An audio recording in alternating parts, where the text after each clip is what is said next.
let's look at just if I have the square root of a variable to a power.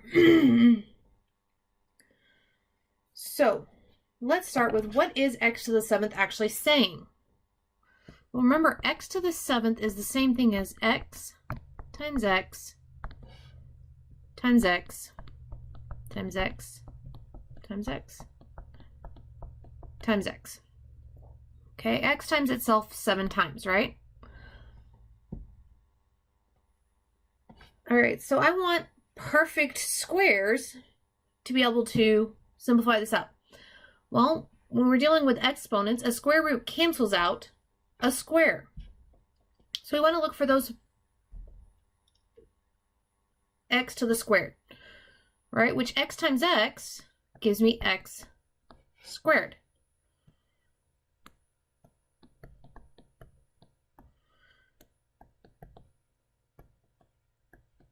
All right, so if I'm looking at the square root of x, right, I could say it's the square root of x times x times x times x times x times x.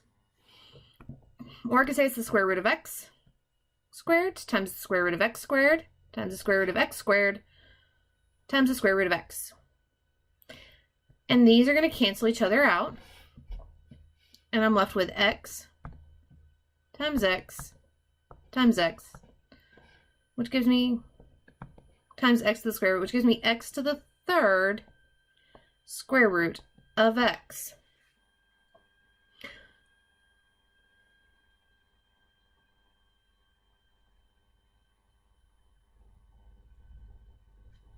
Okay, so let's look at another one. Okay, I've got 5 square root of 32 x to the 5th. So let's break this down into its parts. So we know we can kind of leave the 5 off by itself for now. That's out front. And let's find the square root of 32. And then we'll find the square root of x to the 5th. All right, so looking at my prime factors, I know 32 can be, my perfect squares. Cannot talk today. I know that 32 is divisible by 16, right? Times 2. Well, 16 is a perfect square. So I know that right there is 4 square root of 2.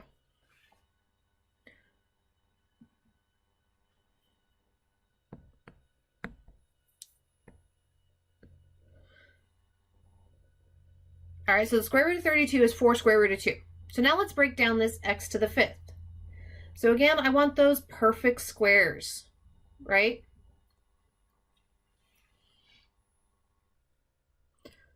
So let's look at this. Expand it out. I've got x times x times x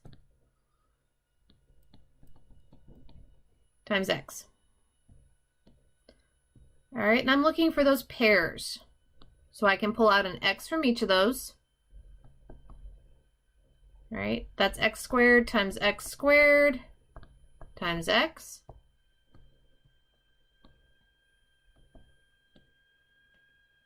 Okay, the squares on those cancel out because the square root is opposite of a square. And I get x times x. And then I still have a square root of x. So I get x squared square root of x. All right. So now anything that is under the square root, I can leave together under the square root.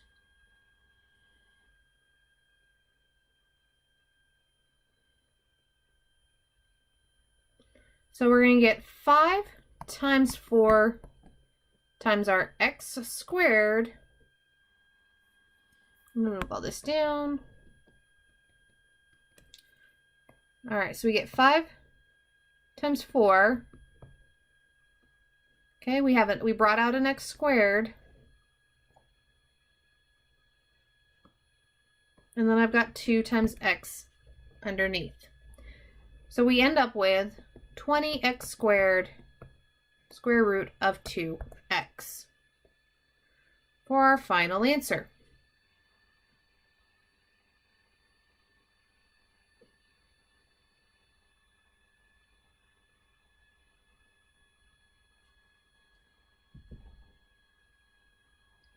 All right, so let's look at this next one. I've got the square root of 2x to the 7th.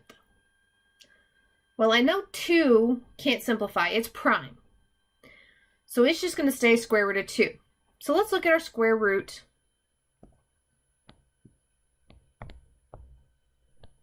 of x to the 7th. All right, so this is saying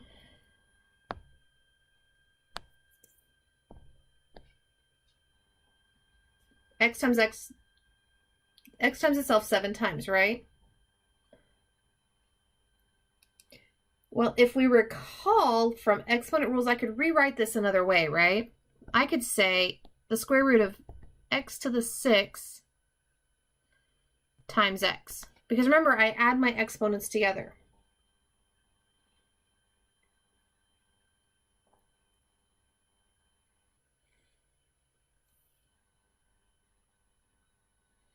Now, how many 2's do I have in 6? I have 3 of them, right?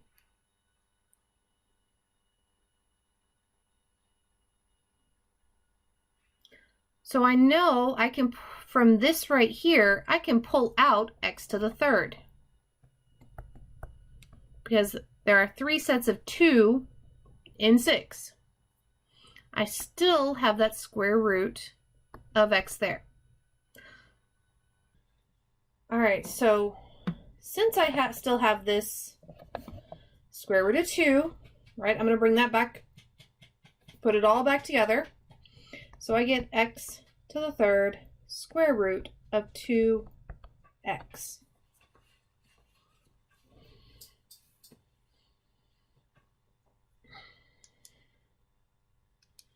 All right, so let's go ahead and look at another one. So I've got 25x to the 4th. Well, we know 25 is a perfect square, right? What do we get? Okay, it's square root of 25, if I can write today, is 5. So now let's look at the square root of x to the 4th. Well, I know I can break that into 2 sets of 2, right? 2 sets of 2x squareds, which both come to be x times x, right? So I get 5x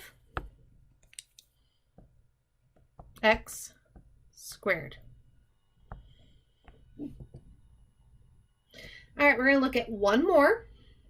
Now on this one I have 2 variables.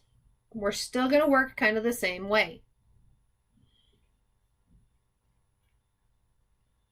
All right, so let's look at the square root of 150. All right, and I'm going to kind of look at and see what's going to divide out evenly. I know 100's not.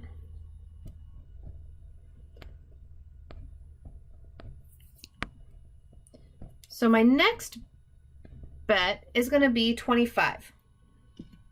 All right, so let's take 150 and divide it by 25 and see what we get. We get 6.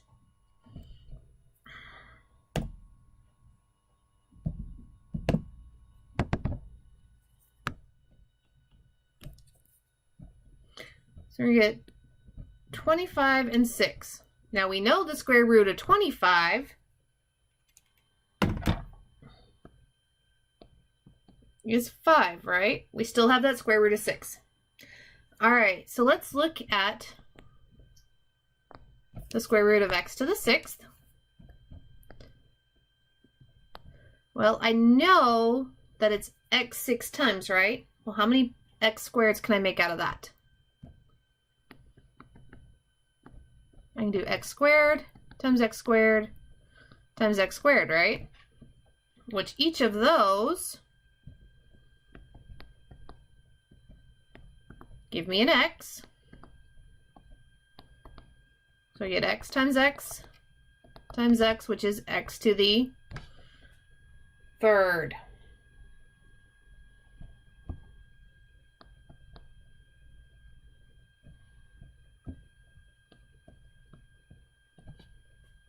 All right, and then we've got y to the 3rd. Well, how many y to the 2nds can I make out of that? Well, I know I can get 1, right? 2 plus what will give me 3? Just another y, right? And the square root of y squared is just y. All right, so I'm going to write everything that's not under a square root. So I get 5x to the third, y, and then everything that's still. Okay, well, we had 6. I didn't have any x's left over, and I did have 1 y.